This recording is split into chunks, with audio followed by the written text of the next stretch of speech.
What's in your engine? That's a debate we often have around here, and I think we've got closure to the debate and we made a decision what we're going to run as a team here. VP Race Fuel.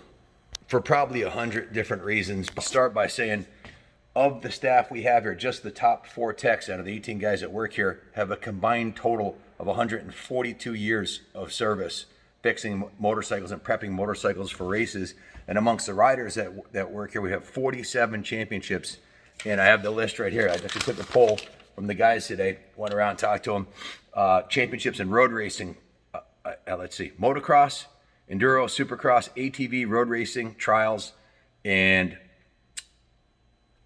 I feel like I'm leaving one out here. My handwriting's not that neat, but in any event, all different disciplines. And the important thing is that through years of trial and error in having issues with bikes because of bad fuel, we've learned that this isn't an area. So we go with the best, and we've tried a few different things and have settled on our 2 strokes, the VPT2.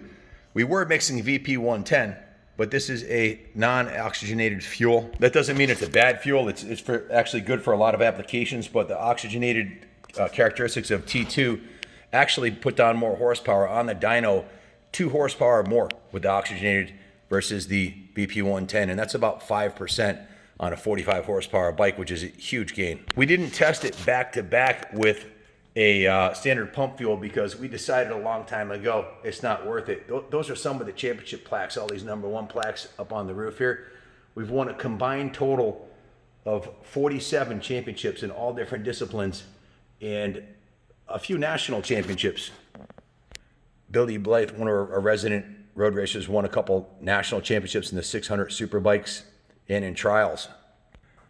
So to win, you want the best, and this isn't an area with the cost. As far as the cost, people say, well, isn't it expensive? Well, yeah, sure, it's about $60 for a pail of this, but the price of pump gas has gone up, and 5 gallons of pump gas with the premix is about $30 less. It's about a little bit less than half the price. So for $30, you're guaranteed performance and also longevity. I've seen bikes dragged out of a barn from a multi-time AHRMA national champion who had retired from racing that had been in the barn for 14 years with VP and a CR500R, and it actually started, which amazed me because what happens with ethanol fuel is it clogs up the jets, and it only has a shelf life of a couple weeks. Just a few weeks in storage, and all these motorcycles here could have issues with ethanol clogging up the carburetors. This is guaranteed by VP for 2 years in the can, so it lasts a lot longer.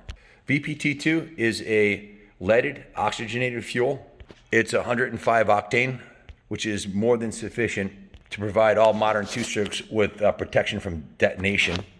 It vaporizes better, burns cleaner, and contains no ethanol, which is the main thing. It remains stable for up to 2 years, and that's what they're guaranteeing. I've seen it go much longer and still not have issues. If you're running an air-cooled 2-stroke, you might want to consider VP C12, which has a 113 octane rating and is recommended for compression ratios up to 15:1. T2 is mixed 40:1.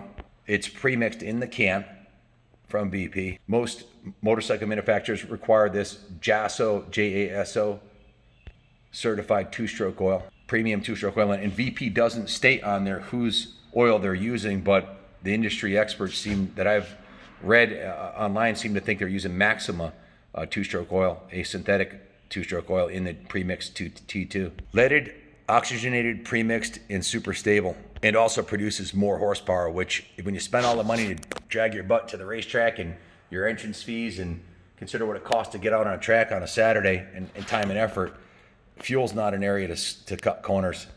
It's also proven by us when we were doing the dyno runs, 3 days in the dyno room, to produce 2 horsepower more oxygenated fuel.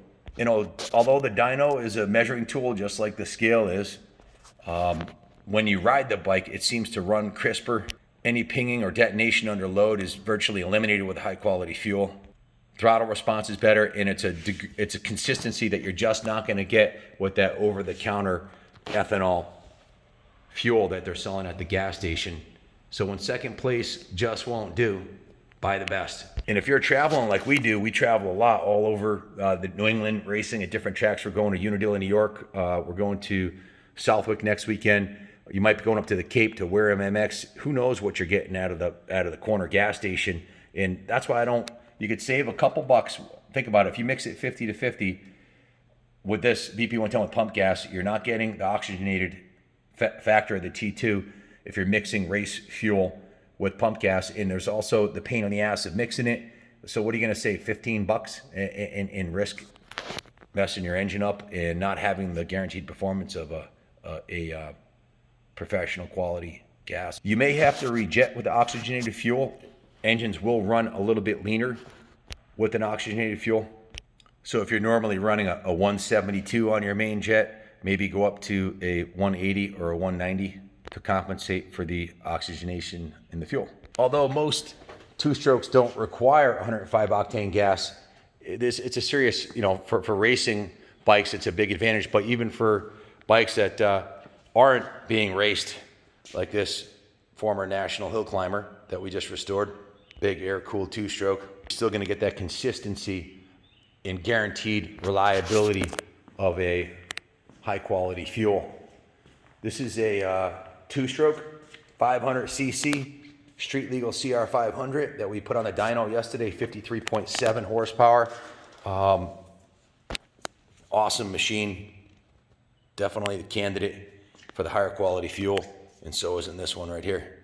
Or something like this Pro Circuit KX250, full Pro Circuit engine mod on this. Porting, exhaust, clutch, just a beautiful piece. This thing's got no time on it. I can't wait to ride this. I'll be test riding this one tomorrow, and I'm hoping Junior will hook me up with the helmet cam so I can take you guys on an awesome ride on this street legal, totally street legal.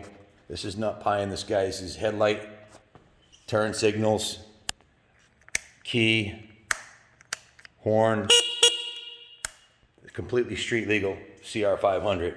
That's a cool piece. Forget about cutting corners if you're in a world-class machine like this. Built 500 from AJ Wagoner, Service Honda, with the master crafted, just super awesome billet engine cases. This is not a bike you want to cut corners on. It's a serious race weapon. Or Robbie Knievel's. If you're going to be doing big jumps, you don't want to think about your fuel. So get the best. F the rest. If you're wondering where we're at with the roof repair fundraising, we've raised $53,000. We have a couple more bikes to sell that were donated towards the roof fund, and the quotes to fix the roof came in a multiple of $53,000. I don't want to say exactly what the multiple is because it's out to bid with a few different companies, and we're still negotiating back and forth. But we're almost halfway there. So thanks to the 636 people that have donated to the cause and believe in us here at Kaplan Cycles, and all you guys subscribe to the Kaplan America YouTube channel here in Rockville, Connecticut. Thanks for watching. I got T2 in my truck. Get her done. God bless America.